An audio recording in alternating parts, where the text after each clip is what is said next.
Supercrack Estrella presenta El extraño viaje de John Kerry a la Antártida en el 2016. ¿A quién fue a ver John Kerry a la Antártida la misma semana en que Trump fue elegido presidente?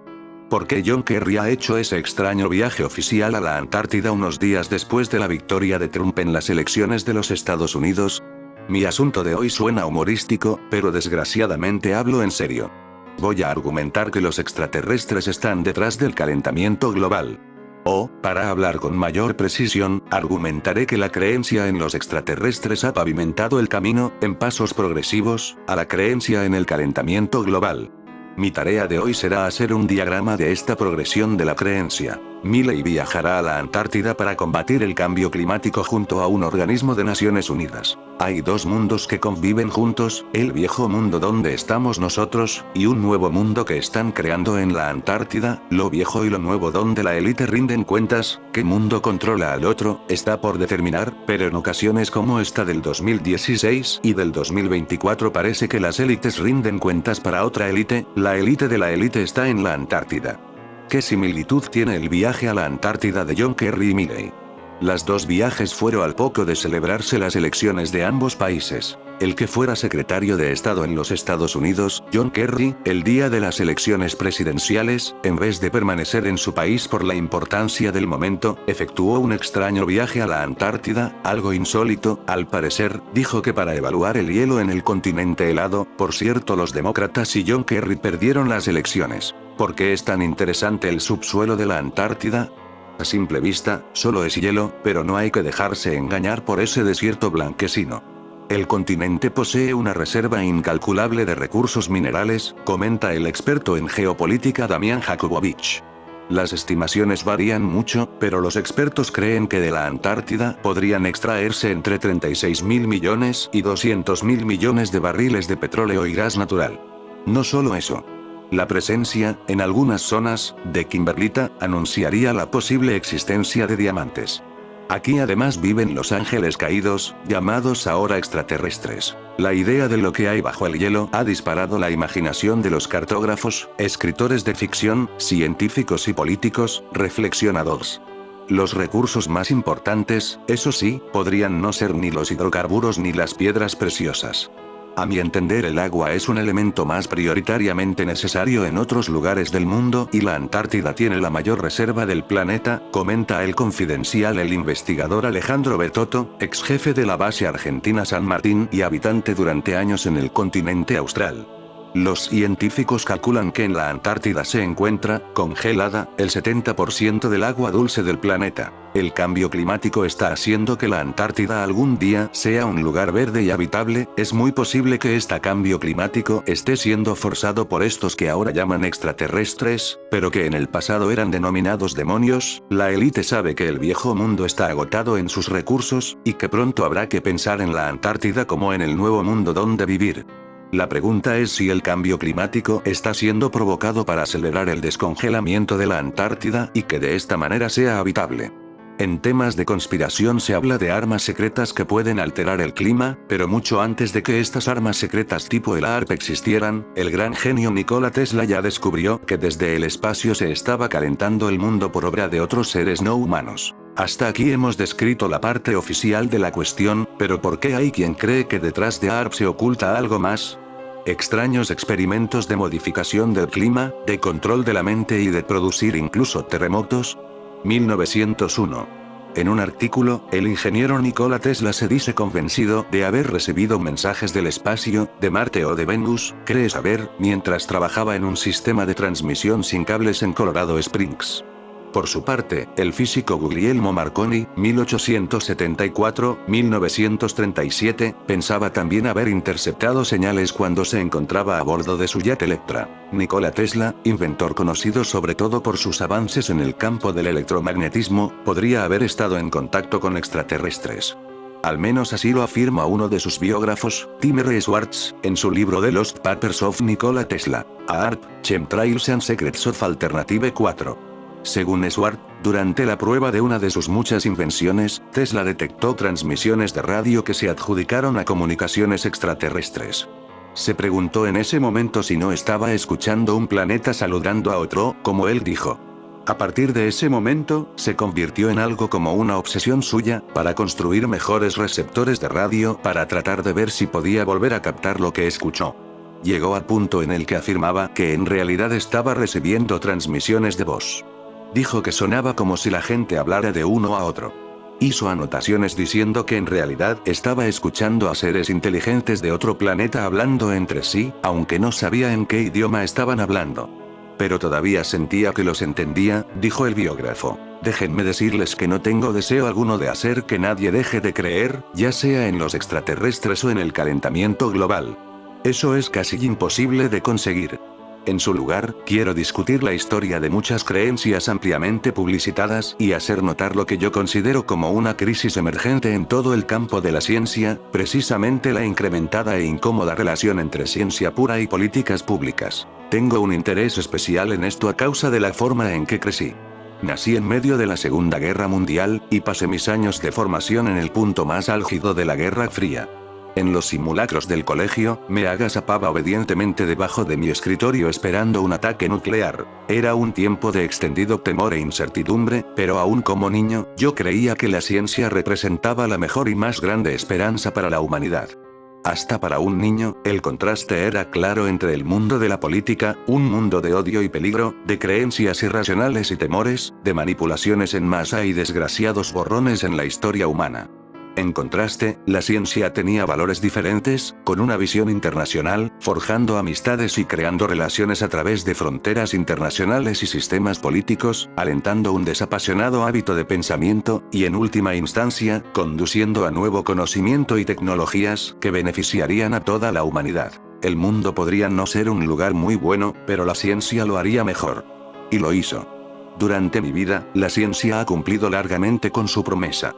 La ciencia ha sido la gran aventura intelectual de nuestra era, y una gran esperanza para nuestro problemático e inquieto mundo. Pero yo no esperaba que la ciencia simplemente extendiese nuestra expectativa de vida, alimentase a los hambrientos, curase las enfermedades y encogiese al mundo con jets y teléfonos celulares.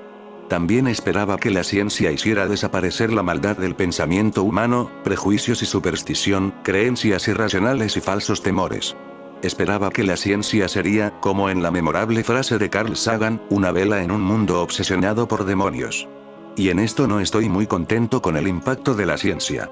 Más que servir como una fuerza limpiadora, en algunas ocasiones la ciencia ha sido seducida por las más antiguas tentaciones de la política y la publicidad.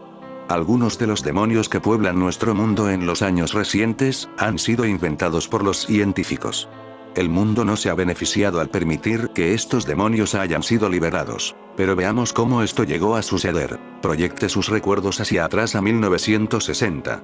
John Kennedy es presidente, los aviones a reacción comerciales comienzan a aparecer, las computadoras más grandes de las universidades tenían 12K de memoria y en Green Bank, West Virginia, en el nuevo Observatorio Nacional de Radioastronomía, un joven astrofísico llamado Frank Drake lleva adelante un proyecto de 2 semanas conocido como OSMA, para buscar señales extraterrestres. Con gran excitación, se recibe una señal. Resulta ser falsa, pero la excitación se mantiene. En 1960, Drake organiza la primera conferencia SET, y presenta su ahora famosa ecuación Drake, en donde n es el número de estrellas en la Vía Láctea. Fp es la fracción de las mismas con planetas. N es el número de planetas por estrella capaz de mantener vida. Fl es la fracción de planetas donde la vida se desarrolla, Phi es la fracción de los mismos donde evoluciona vida inteligente. Fc es la fracción de las especies inteligentes que se comunica. Y Fl es la fracción de la vida del planeta durante la que vive la civilización que en él vive se comunica. Esta ecuación que parece muy seria permitió al SETI afianzarse como una legítima inquietud científica. El problema, por supuesto, es que ninguno de los términos de la ecuación puede ser conocido, y la mayoría ni siquiera pueden ser estimados. La única manera de hacer funcionar a la ecuación es llenarla con suposiciones y las suposiciones, solo para dejarlo en claro, son meramente expresiones de prejuicios. Tampoco puede haber suposiciones informadas. Si usted necesita declarar cuántos planetas con vida eligen comunicarse, simplemente no hay manera de hacer una suposición informada. Es simple prejuicio. Como resultado, la ecuación de Drake puede tener cualquier valor, desde millones de trillones hasta cero. Una expresión que puede significar cualquier cosa, no significa nada. Hablando con precisión, la ecuación de Drake literalmente no tiene sentido, y no tiene nada que ver con la ciencia. Yo mantengo la visión dura de que la ciencia involucra la creación de hipótesis demostrables. La ecuación de Drake no puede ser ensayada ni probada, por lo tanto SETI no es ciencia. SETI es, sin duda alguna, una religión. La fe es definida como la firme creencia en algo para lo cual no hay pruebas. La creencia de que el Corán es la palabra de Dios es un asunto de fe. La creencia de que Dios hizo al universo en 6 días laborables es materia de fe. La creencia de que hay otras formas de vida en el universo es materia de fe. No hay ni la más mínima traza de evidencia de alguna otra forma de vida y, en 40 años de investigación, no se ha descubierto nada. No hay absolutamente ninguna razón ni evidencia para mantener esta creencia. SETI es una religión. Una manera de hacerse una idea del enfriamiento del entusiasmo inicial es revisar los trabajos populares sobre el tema. En 1964, en la cúspide del delirio del SETI, Walter Sullivan, del New York Times, escribió un excitante libro acerca de la vida en el universo titulado No estamos solos. En 1995, cuando Paul Davies escribió un libro sobre el mismo tema, lo tituló ¿Estamos solos? Desde 1981 ha habido, de hecho, 4 libros con el título Estamos solos. Más recientemente, hemos visto el ascenso de la llamada teoría de la Tierra rara que sugiere que, en verdad, podríamos estar solos. Una vez más, no hay evidencia de ninguna de las dos cosas. En los años 60, SETI tuvo sus críticos, aunque no entre los astrofísicos y los astrónomos. Los biólogos y los paleontólogos fueron los más duros. George Gaylord Simpson de Harvard se mofó que SETI era un estudio sin objeto que estudiar, y así permanece hasta nuestros días. Pero los científicos en general han sido indulgentes con SETI, viéndolo con una tolerancia estupefacta, o con indiferencia. Después de todo, ¿cuál es el problema?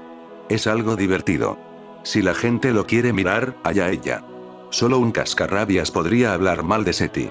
No valía la pena. Por supuesto, es verdad que las teorías indemostrables pueden tener un valor heurístico. Por supuesto que los extraterrestres son una buena manera de enseñarles ciencia a los niños. Pero eso no nos libera de la obligación de ver a la ecuación de Drake como lo que realmente es. Especulación pura en vestiduras cuasi científicas. El hecho de que la ecuación de Drake no fuera recibida con gritos de ultraje, similares a los gritos que recibe cada nueva afirmación de los creacionistas, por ejemplo, significa que ahora hay una rendija en la puerta, un aflojamiento en la definición de lo que constituyen los legítimos procedimientos científicos.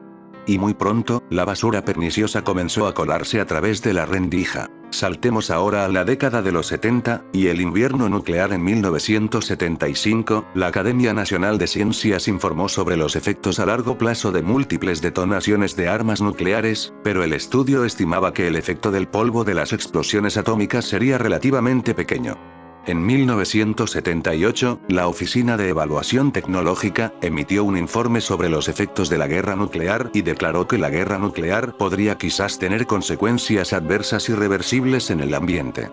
Sin embargo, a causa de que los procesos científicos involucrados eran muy pobremente comprendidos, el informe declaraba que no era posible estimar la probable magnitud de tales daños. 3 años más tarde, la Academia Nacional de Ciencias de Suecia comisionó un informe titulado La atmósfera después de una guerra nuclear, oscuridad a mediodía, que intentaba cuantificar el efecto del humo de los bosques y ciudades ardiendo. Los autores especularon que habría tanto humo que una enorme nube sobre el hemisferio norte reduciría la luz del sol por debajo de los niveles requeridos por la fotosíntesis, y que esto duraría durante semanas, o quizás más. Al año siguiente, 5 científicos, incluyendo a Richard Turco y Carl Sagan, publicaron un estudio en Science llamado El invierno nuclear, consecuencias globales de múltiples explosiones atómicas. Fue el llamado informe TAPS, que intentó cuantificar más rigurosamente los efectos atmosféricos, con la añadida credibilidad que ganaría por un modelo computerizado del clima. En el corazón del trabajo del TAPS estaba otra ecuación, jamás expresada específicamente, pero que podía ser parafraseada como sigue. ds igual WNWSWHTFTBPTPRP etc. La cantidad de polvo troposférico igual número de cabezas nucleares X tamaño de las cabezas X altura de la detonación X inflamabilidad de los blancos X duración del incendio del blanco X partículas ingresadas a la atmósfera X reflectividad de las partículas X duración de las partículas, y así hasta el infinito. La similitud con la ecuación de Drake es impactante. Lo mismo que con la ecuación de Drake, ninguna de las variables puede ser determinada. Ni una sola de ellas. El estudio TAPS enfrentó en parte este problema mapeando diferentes escenarios de guerra y asignando números a algunas de las variables, pero, aún así, las variables restantes eran, y siguen siendo, simplemente desconocidas. Nadie sabe cuánto humo se generaría cuando las ciudades se quemaran, creando partículas de qué clase y durante cuánto tiempo. Nadie sabe durante cuánto tiempo las partículas permanecerían en la troposfera. Y así con todo lo demás. Y recuerde, esto sucedía solo 4 años después de que el estudio de la OET concluyese con que los procesos científicos subyacentes eran tan poco comprendidos que no se podría hacer ninguna estimación confiable.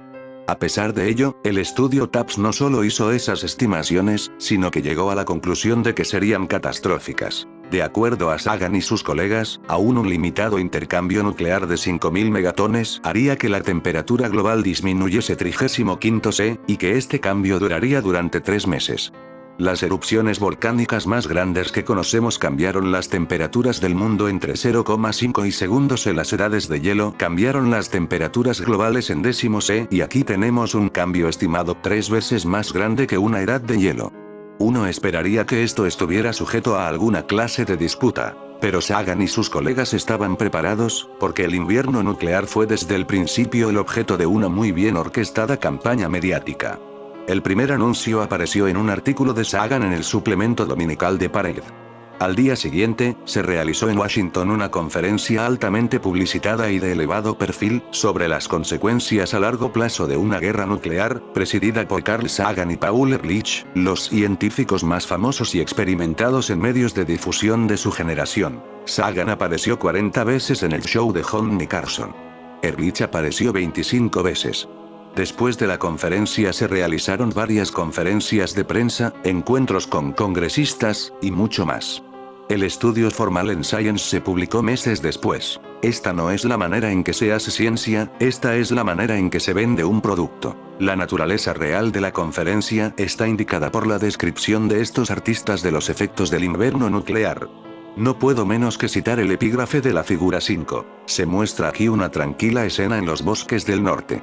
Un castor acaba de terminar su dique, 2 osos buscan su comida, una mariposa cola de golondrina aletea en el frente, una garza nada tranquilamente, y un martín pescador busca un sabroso pez.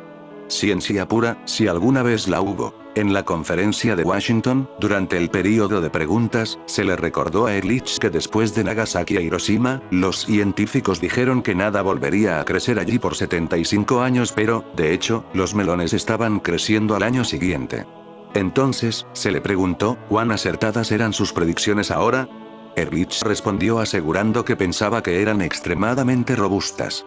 Los científicos pueden haber hecho tales predicciones entonces, aunque no puedo imaginar cuáles eran las bases para hacerlas, aún con el estado de la ciencia entonces, pero los científicos están siempre haciendo declaraciones absurdas, individualmente, en diversos lugares. Lo que estamos haciendo aquí, sin embargo, es presentar un consenso de una gran cantidad de científicos, el mito del consenso. Quiero hacer una pausa aquí, y hablar de esta noción del consenso, y del surgimiento de lo que ha sido llamado ciencia de consenso. La considero como un desarrollo extremadamente pernicioso que tendría que ser detenido de inmediato. Históricamente, el reclamo de consenso ha sido el primer refugio de los granujas. Es una manera de evitar el debate aduciendo que el asunto ya ha sido establecido. Cada vez que usted escuche que los científicos están de acuerdo en alguna cosa u otra, ponga a resguardo su monedero porque está siendo atracado. Dejemos algo bien claro. El trabajo en la ciencia no tiene nada que ver con el consenso. El consenso es asunto de políticos. La ciencia, por el contrario, requiere de solo un investigador que esté acertado, lo que significa que él o ella tienen resultados que son verificables por referencias al mundo real. En ciencia, el consenso es irrelevante. Lo que es relevante son los resultados reproducibles. Los grandes científicos de la historia son grandes precisamente porque rompieron el consenso. No existe el consenso en la ciencia. Si es consenso, no es ciencia. Si es ciencia, no es consenso. Punto. Además, permítanme recordarles que un examen histórico del consenso no es algo de lo que debamos sentirnos orgullosos. Recordemos algunos casos. En los siglos pasados, el mayor asesino de mujeres era la fiebre puerperal, la que sobreviene después del parto. Una de cada 6 mujeres moría a causa de ella. En 1795, Alexander Gordon, de Aberdeen, sugirió que las fiebres eran procesos infecciosos, y que él podía curarlas. El consenso dijo no. En 1843, Oliver Wendell Holmes afirmó que la fiebre puerperal era contagiosa, y presentó pruebas convincentes. El consenso dijo no. En 1849, Semmelweis demostró que las técnicas sanitarias habían eliminado virtualmente a la fiebre puerperal en los hospitales bajo su gerencia. El consenso dijo que era un judío, lo ignoró, y lo echaron de su puesto.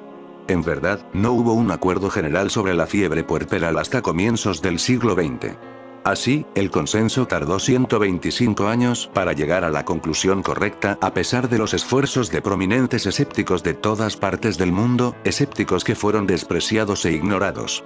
Y esto, a pesar de la constante y permanente muerte de miles de mujeres. No hay escasez de otros ejemplos.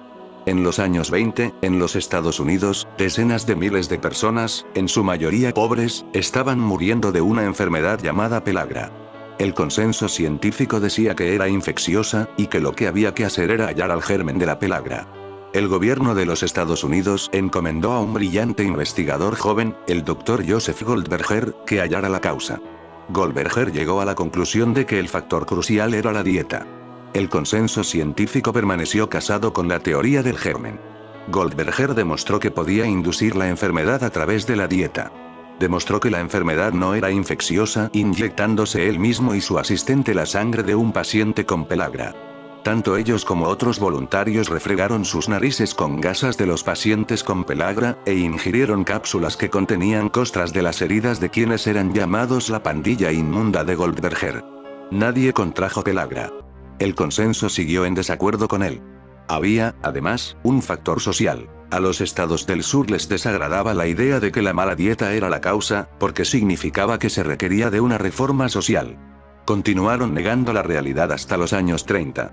A pesar de ser una epidemia del siglo XX, al consenso le llevó años ver la luz. Probablemente cualquier alumno de primaria se da cuenta de que los contornos de las costas de América del Sur y África parecen ajustarse muy bien, y Alfred Wegener propuso en 1912 que los continentes, en efecto, se habían apartado.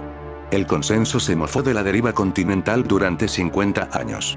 La teoría fue muy vigorosamente negada por los grandes nombres de la geología hasta 1961, cuando empezó a parecer que los suelos marinos se estaban extendiendo. Resultado: le llevó al consenso más de 50 años reconocer lo que cualquier niño de segundo grado estaba viendo. ¿Debemos seguir? Los ejemplos pueden multiplicarse sin fin. Jenner y la viruela, Pasteur y la teoría de los gérmenes. Sacarina, margarina, la memoria reprimida, la fibra y el cáncer de colon, la terapia de reemplazo de hormonas, la lista de los errores del consenso sigue y sigue. Finalmente, quiero pedirles que se den cuenta de cuando se invoca al consenso, porque el consenso es invocado únicamente en situaciones donde la ciencia no es lo suficientemente sólida. Nadie dice que consenso es que los científicos estén de acuerdo con que E igual mc2.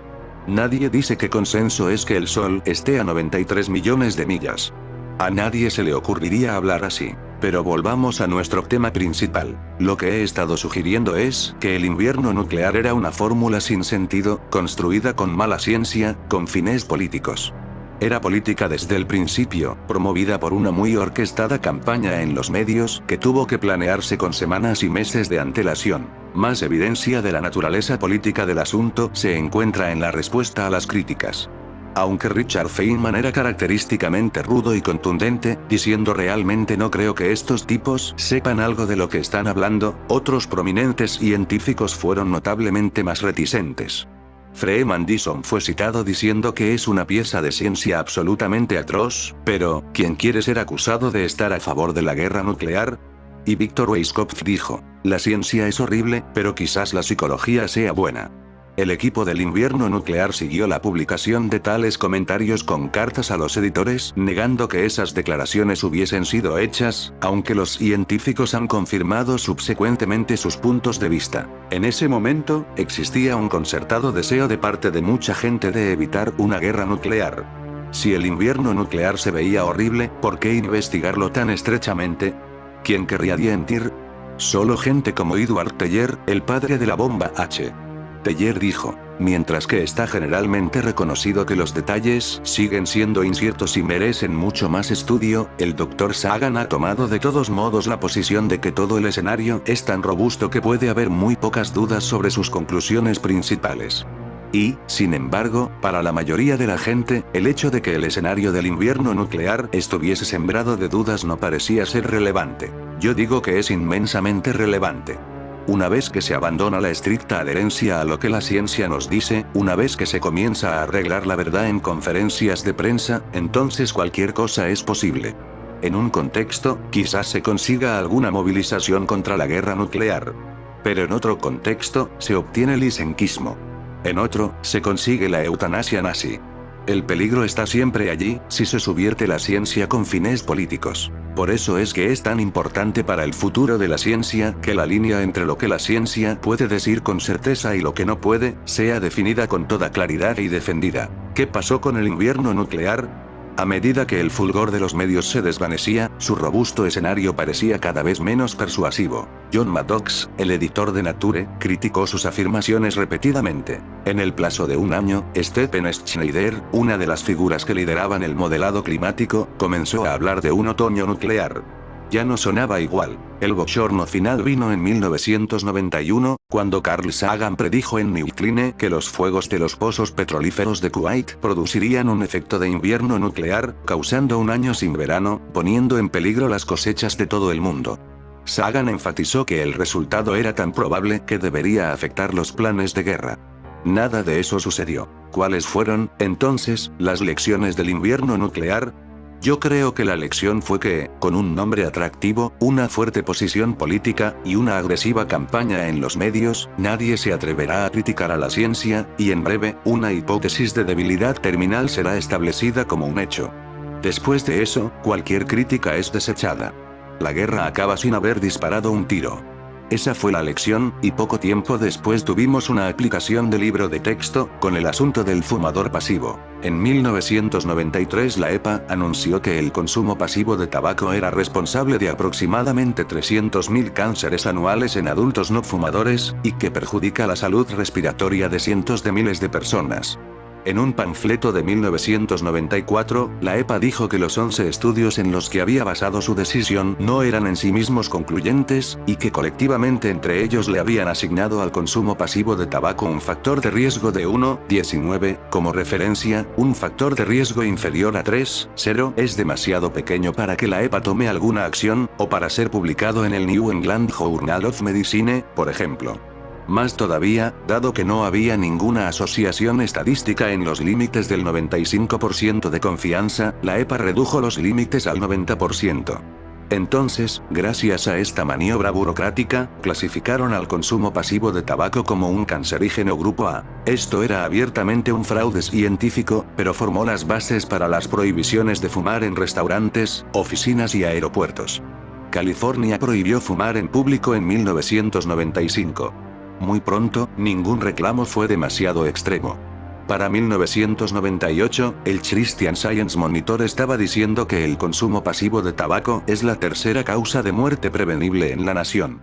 La American Cancer Society anunció que 53.000 fumadores pasivos morían cada año por ello. La evidencia para estas afirmaciones es inexistente. En 1998, un juez federal sostuvo que la EPA había actuado de manera impropia, que había llegado a una conclusión antes de que la investigación hubiese comenzado y que había desechado información y realizado descubrimientos sobre información selectiva. La reacción de Carol Brunner, jefa de la EPA, fue: apoyamos nuestra ciencia, existe un amplio acuerdo. El pueblo americano ciertamente reconoce que la exposición al humo de segunda mano trae una completa serie de problemas de salud. Nuevamente, nótese la manera en que el reclamo del consenso trampea a la ciencia. En este caso, ni siquiera es un consenso de científicos el que invoca Brunner. Es el consenso del pueblo de Estados Unidos. Mientras tanto, estudios cada vez más grandes fracasaban en confirmar cualquier asociación. Un gran estudio de la Organización Mundial de la Salud, hecho en 7 países en 1998, no encontró asociación ninguna.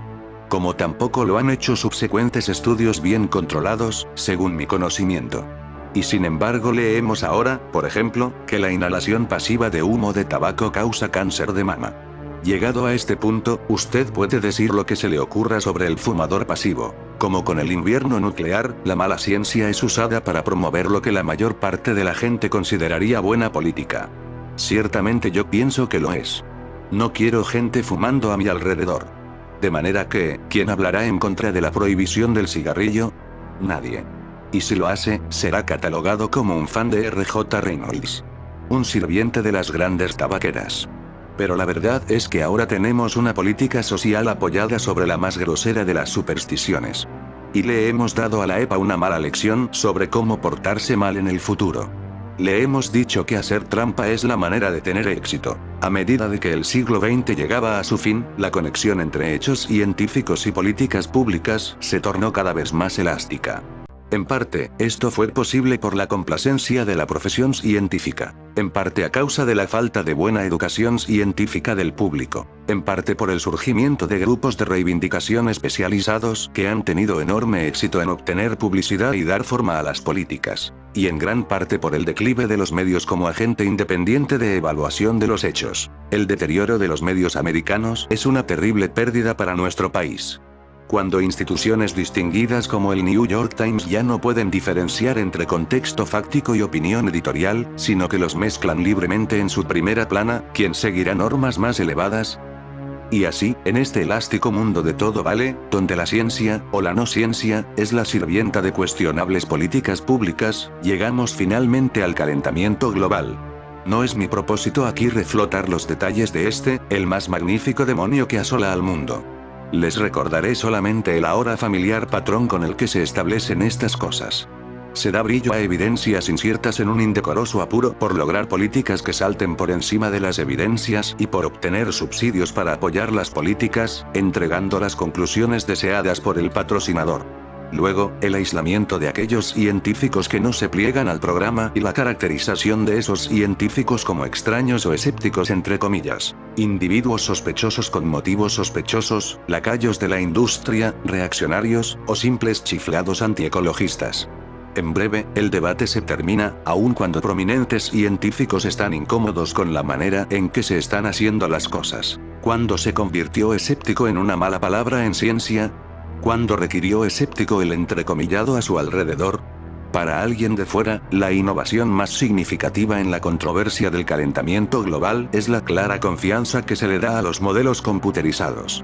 En la época del invierno nuclear, se invocaba a los modelos computerizados para añadirle peso a una conclusión. Estos resultados se han logrado con la ayuda de un modelo computado. Pero ahora se ven modelos de gran tamaño como generadores de datos por sí mismos.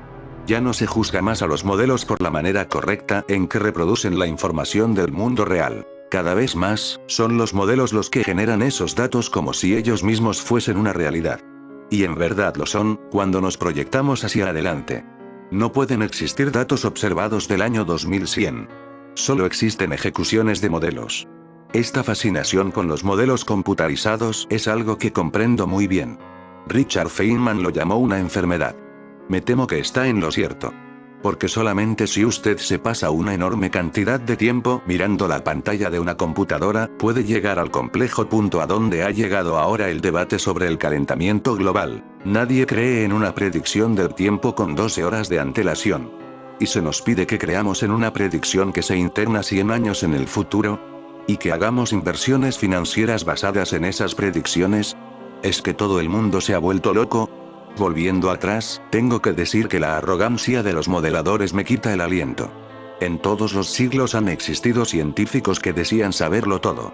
Dado que el clima puede ser un sistema caótico, nadie está seguro, estas predicciones son inherentemente dudosas, por decirlo amablemente.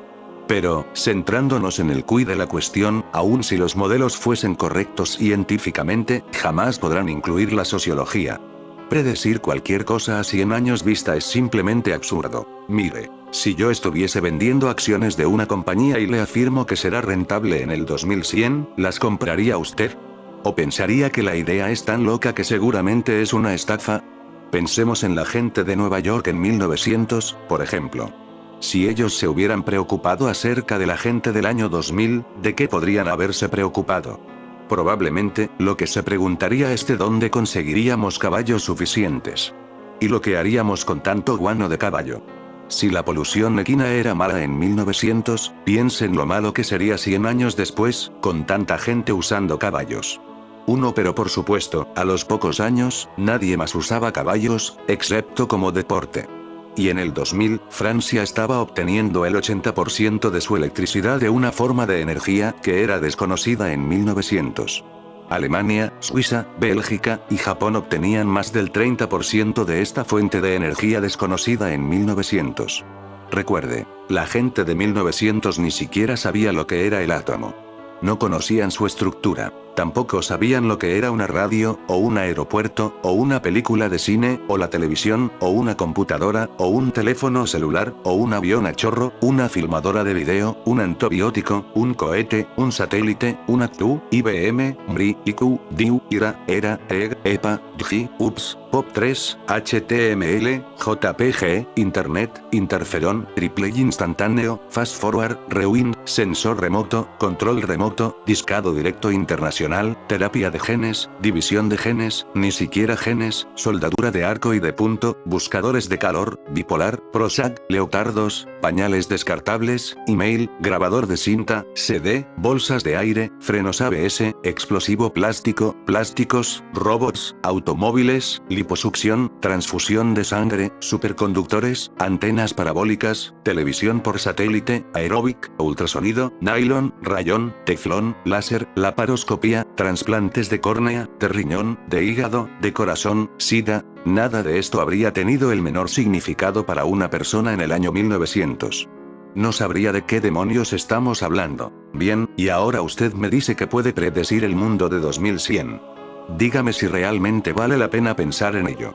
Nuestros modelos simplemente transportan nuestro presente al futuro. Están destinados a equivocarse. Cualquiera que lo piense un poco se da cuenta de eso. Les recuerdo que en el tiempo de vida de la mayoría de los científicos que viven hoy, ya hemos tenido ejemplos de espantosas predicciones contradichas por las nuevas tecnologías.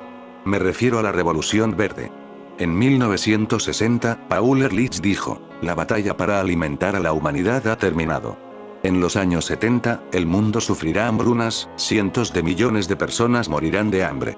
10 años más tarde, predijo que 4.000 millones de personas morirían de hambre en los años 80, incluyendo a 65 millones de norteamericanos. Las hambrunas masivas predichas jamás ocurrieron, y ahora parece que jamás ocurrirán. Como tampoco se alcanzarán los números predichos hace 10 años para la explosión poblacional.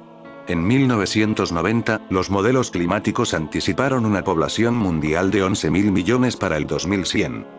Hoy, mucha gente piensa que la cifra correcta será de 7.000 millones, y decreciendo. Pero nadie lo sabe con certeza. Pero es imposible ignorar lo estrechamente que se ajusta la historia del calentamiento global al patrón usado para el invierno nuclear.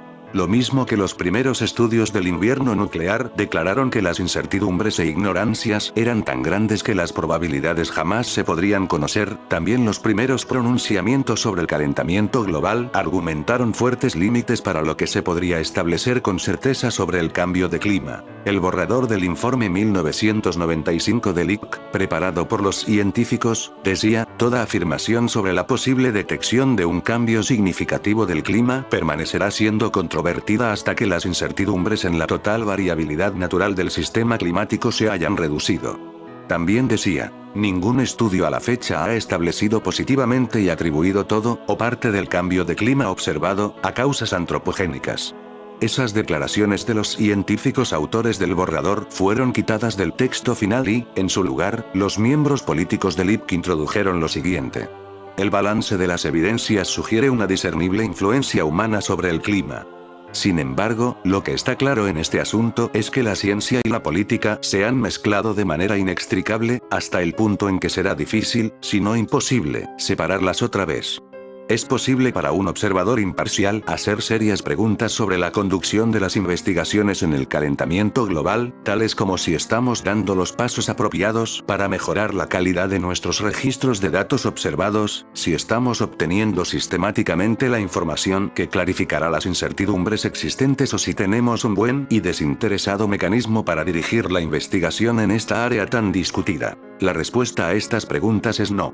No lo tenemos. Tratando de pensar sobre la manera en que estas cuestiones pueden resolverse, se me ocurre que en la progresión desde Z al invierno nuclear, al fumador pasivo, al calentamiento global, tenemos un mensaje muy claro, y es que podemos esperar en el futuro más y más problemas de políticas públicas que manejan asuntos técnicos. Problemas de seriedad creciente, en donde la gente se preocupará apasionadamente en ambos lados. Y en este momento no tenemos un mecanismo para obtener buenas respuestas.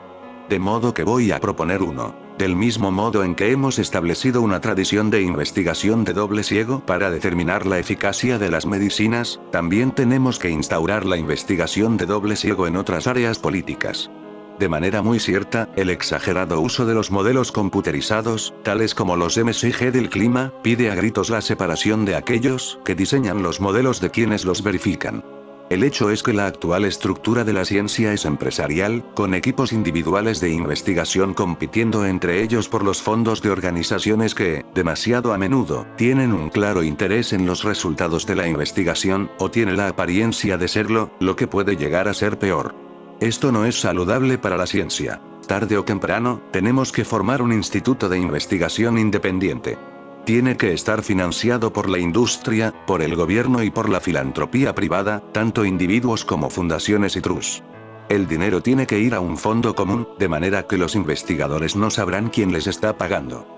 El instituto deberá financiar a más de un equipo para hacer investigación sobre un área en particular, y la verificación de los resultados tendrá que ser un requisito predeterminado. Los equipos sabrán que sus resultados serán verificados por otros grupos. En muchos casos, quienes decidan la manera en que los datos serán recogidos no serán quienes los recojan, y quienes los recogen no los analizarán.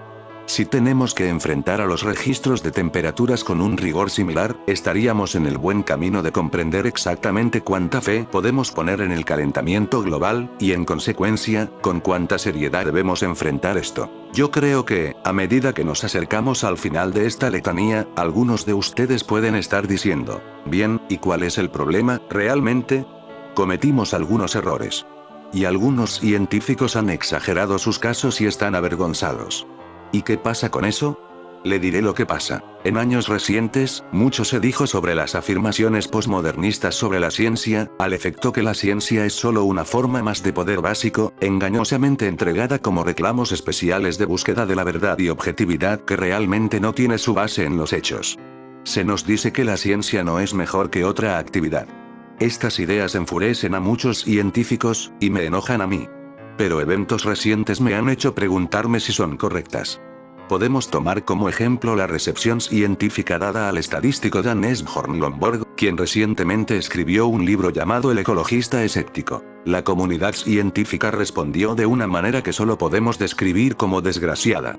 En la literatura profesional hubo quejas de que Lomborg no tenía estatura a causa de que no es un científico especializado en ciencias de la Tierra. Su editor, Cambridge University Press, fue atacado con gritos de que el editor debería ser echado de su puesto, y que todos los buenos científicos deberían evitar la editorial. El expresidente de la AAS se preguntó sobre cómo Cambridge University Press pudo haber publicado un libro que tan claramente no podría haber pasado la revisión de pares. Pero por supuesto que el libro pasó la revisión de 3 científicos de la Tierra en ambos lados del Atlántico, y todos recomendaron su publicación. Pero, ¿qué hacen los científicos atacando una imprenta? ¿Es este un nuevo macartismo proveniente de los científicos? Lo peor de todo fue el comportamiento del Scientific American, que pareció con intenciones de probar el punto posmodernista de que todo era sobre poder y no sobre hechos. El Scientific American atacó a Lomborg usando 11 páginas, y solo descubrió 9 errores fácticos, a pesar de su afirmación de que el libro estaba repleto de errores descuidados. Fue una pobre demostración caracterizada por viciosos ataques ad hominem, incluyendo una comparación de Lomborg con un negador del Holocausto. El asunto fue descrito como la ciencia se defiende a sí misma del ecologista escéptico. ¿Realmente tiene que defenderse la ciencia a sí misma? ¿Es esto a lo hemos llegado? Cuando Lomborg pidió espacio para rebatir a sus críticos, se le concedió únicamente 1,5 páginas. Lomborg dijo que no era suficiente, puso los ensayos de sus críticos en su página web y los respondió detalladamente. El Scientific American amenazó con infracción al copyright, y le obligó a quitar esas páginas de internet. Posteriores ataques desde entonces han demostrado con claridad qué es lo que está sucediendo. Lomborg ha sido acusado de herejía. Por eso ninguno de sus críticos tiene que sustanciar sus ataques en detalle. Por eso los hechos no tienen importancia. Por eso pueden atacarlo de la manera más viciosa en términos personales. Es un hereje. Por supuesto, cualquier científico puede ser acusado en la forma en que lo fue Galileo. Pero jamás me imaginé que vería al Scientific American vestido con el ropaje de la Madre Iglesia. ¿Es esto en lo que se ha convertido la ciencia? Espero que no. Pero es en lo que se convertirá, a menos de que haya un esfuerzo concertado por los más importantes científicos para separar agresivamente la ciencia de la política. Philip Andler, expresidente de la Academia Nacional de Ciencias, dijo que los científicos sirven de la mejor manera a los intereses públicos, viviendo dentro de la ética de la ciencia, y no en la de los políticos. Si la comunidad científica no desenmascara a los charlatanes, el público no podrá discernir la diferencia, la ciencia y la nación sufrirán. Personalmente, no me preocupa la nación. Pero me preocupa la ciencia. El que fuera secretario de Estado de Estados Unidos, John Kerry, se transformó en la autoridad de más alto rango de su país que visita la Antártica. El viernes 11 de noviembre de 2016, llegó en avión a la base estadounidense de McMurdo. Ayer sábado mantuvo reuniones con científicos, con quienes se informó sobre el creciente movimiento de los icebergs, debido al derretimiento que se está produciendo por el calentamiento global. Kerry se mostró partidario de aumentar la presión ciudadana para frenar el cambio climático. Kerry no hizo declaraciones públicas en la etapa inicial de su viaje, pero un día antes, desde Christchurch, Nueva Zelanda, felicitó al presidente electo Donald Trump por ganar la elección y dijo haber recordado al personal del Departamento de Estado sobre la tradición arraigada de una transferencia pacífica y constructiva del poder. Aunque las fuentes oficiales y medios de comunicación solo mencionan que el objetivo de su visita fue tratar temas del cambio climático y observar el derretimiento de los glaciares. Kerry apoya el Acuerdo Climático de París, que él llama el paso más importante que podemos tomar en este momento para limitar el calentamiento de nuestro planeta y limitar el calentamiento para las generaciones venideras.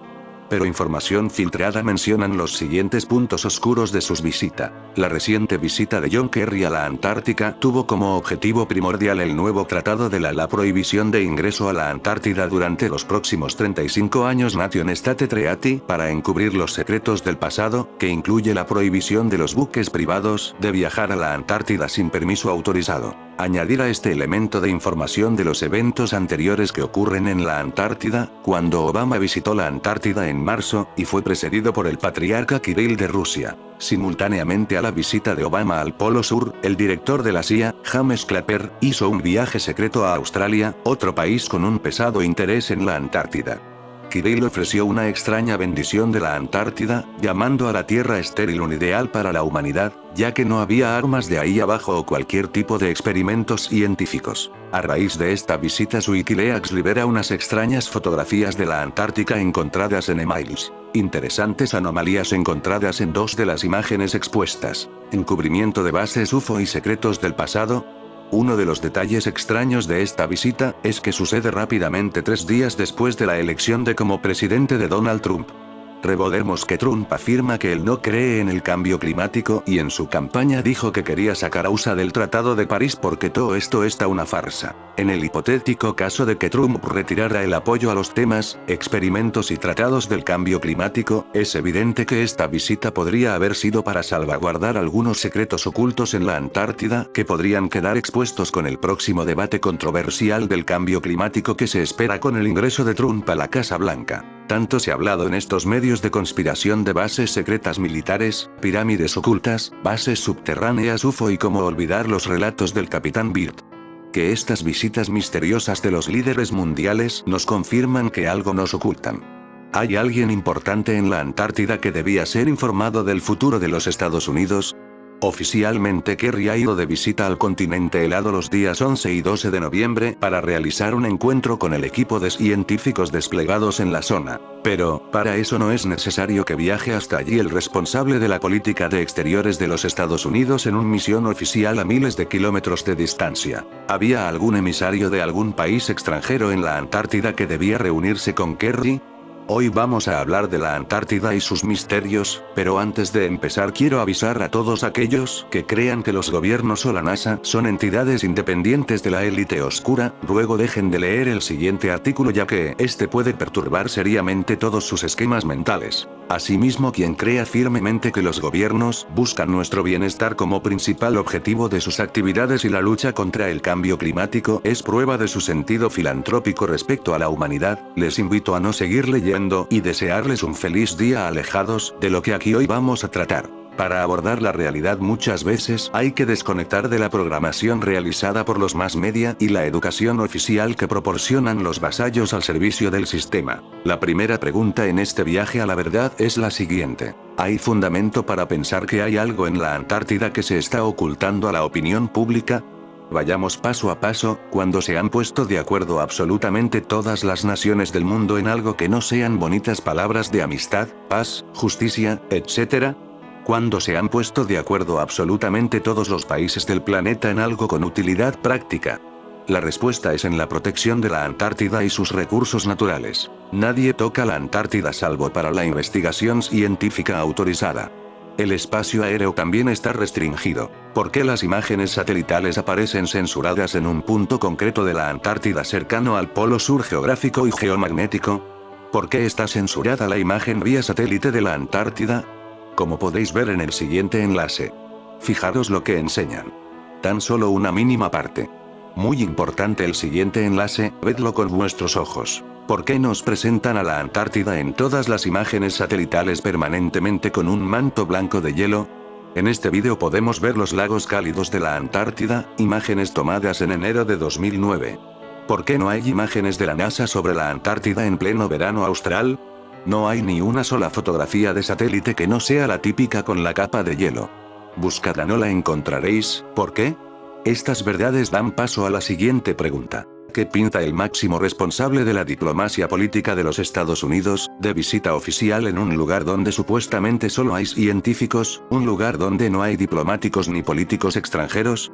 Pero hablemos un poco de las bases científicas de la Antártida. La base McMurdo, situada a una distancia de 3,58 kilómetros de Nueva Zelanda, es la base más grande del continente, con capacidad para 1.258 residentes, situada en el extremo sur de la isla de Ross, está perfectamente comunicada por vía marítima y actúa de punto base desde el cual parten numerosas expediciones científicas a todo el continente. Allí llegó Kerry el 11 de noviembre, casualmente día 11, mes 11. Posteriormente estaba previsto un viaje de 1.600 kilómetros hasta la base Amundsen Scott situada en el polo sur geográfico. Y atención al dato. Oficialmente el traslado a la base Amundsen Scott fue cancelado por mal tiempo. Aquí tenéis la información oficial. Algo inverosímil ya que Kerry partió con destino a la base de McMurdo el día 11 a primera hora de la mañana desde Nueva Zelanda, después de 5 horas de viaje llegó a la base de McMurdo, hizo la visita oficial con tiempo excelente, como podéis ver en las fotos, cielo despejado. Y, como podéis ver, a las 18 de la tarde del mismo día 11 el cielo estaba despejado en todo el polo sur y también soleado el día 12 por la mañana. Aquí tenéis la prueba en el siguiente enlace. Entrar y dirigiros al día 11 y 12 de noviembre, en la gráfica de los días. Mal tiempo. Queda demostrado que en toda la tarde del día 11 no fue así, ni tampoco el día 12 por la mañana. ¿Por qué llevar en secreto la visita al polo sur geográfico, filtrando públicamente que no se ha realizado tal visita? Esa visita silenciada es la clave del viaje, no tengáis la menor duda. ¿Por qué la necesidad de una base permanente justo en el centro del inhóspito continente? Con las dificultades logísticas que ello conlleva al estar casi 2.000 kilómetros alejada de un puerto marítimo. La base Amundsen Scott está muy cerca del llamado polo magnético. ¿Qué hay en los polos magnéticos que tratan de ocultarnos? Hay quizá 2 oberturas en los polos magnéticos que dan acceso a un mundo interior oculto a la opinión pública. Científicos como Eulero Alley afirmaron con rotundidad que la Tierra no puede ser maciza en su interior. Pensad en libertad, despojaros de la programación mental del sistema. ¿Recordáis cómo se reían en tiempos pasados de aquellos que afirmaban que la sangre circulaba por el cuerpo o los que afirmaban que la Tierra se movía alrededor del Sol? ¿Recordáis cómo los humillaban e incluso perseguían como herejes? tan solo hace unos pocos cientos de años. La verdad siempre es la verdad aunque esté en minoría, recordadlo. La única verdad que podemos afirmar con rotundidad es que nos están ocultando información sobre los polos, esto es un hecho y hoy lo hemos demostrado con datos e imágenes. No sabemos qué hay allí afuera, tan solo podemos imaginarlo y quedarnos en la duda de qué será y qué no será real, como este magnífico vídeo que invita a pensar y a soñar. No dejéis de verlo. El almirante Byrd, uno de los exploradores de los polos más importantes de la historia, atravesó una de estas oberturas, concretamente la del Polo Norte, lo que allí vio fue catalogado de alto secreto. Byrd intentó hacer públicos sus descubrimientos, pero murió en extrañas circunstancias, repentinamente en su casa de Boston poco después de finalizar una de sus numerosas expediciones a la Antártida. Expediciones algunas tan inquietantes como la operación militar High Hunter, de la cual Byrd fue uno de los organizadores. Un ejército de miles de hombres en la Antártida, ¿para qué? ¿Con qué fin? Misteriosas leyendas hablan de una civilización intraterrestre oculta en el interior de la Tierra. Una civilización más avanzada que la nuestra, herederos directos de los conocimientos de los antiguos atlantes, de la llamada Edad de Oro del Hombre. ¿Fantasía? Hay un secreto escondido en la Antártida, es un hecho, las pruebas son concluyentes. Un secreto que afecta a todo el planeta. Un secreto del que hablaban los antiguos sumerios, la cuna de la civilización actual. Fijaros en este mapa, arriba. Los sumerios conocían el llamado inframundo, los intraterrestres. En fin amigos de Supercrack Estrella, si el video te gustó pulgar arriba.